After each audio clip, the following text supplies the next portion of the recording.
یہ خواب میں آ سکتا ہے۔ رسول اللہ صلی اللہ علیہ وسلم نے فرمایا اچھا خواب اللہ کی طرف سے، برا خواب شیطان کی طرف سے، یہ اللہ کے نبی صلی اللہ علیہ وسلم کا فرمان ہے۔ اچھے خواب پر شکر ادا کرو اور برے خواب کو زائل کر دو۔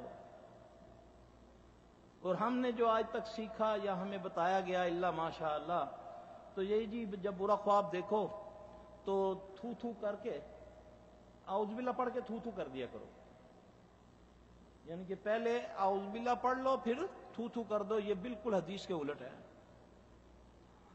حدیث میں آتا ہے کہ جب کوئی برا خواب دیکھے تو اس کو زائل کر دے۔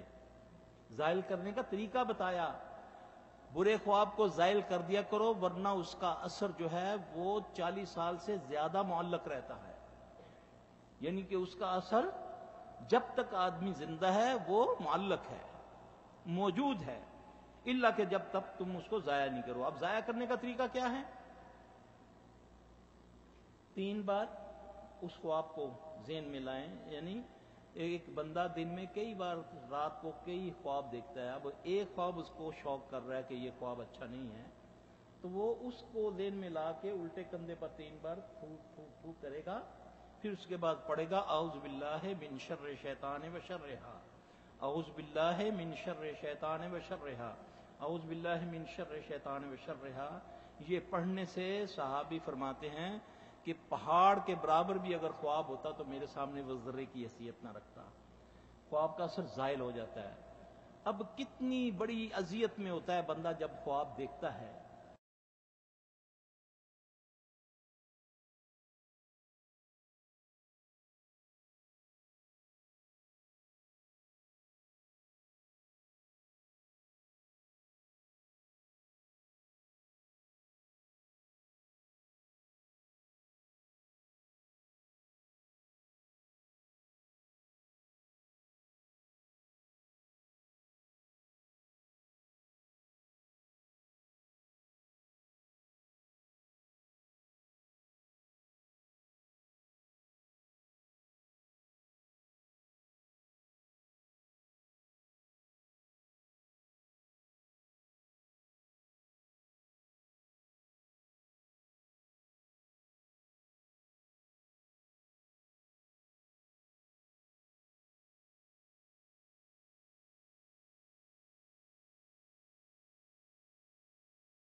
أعوذ بالله من شر الشيطان وشرها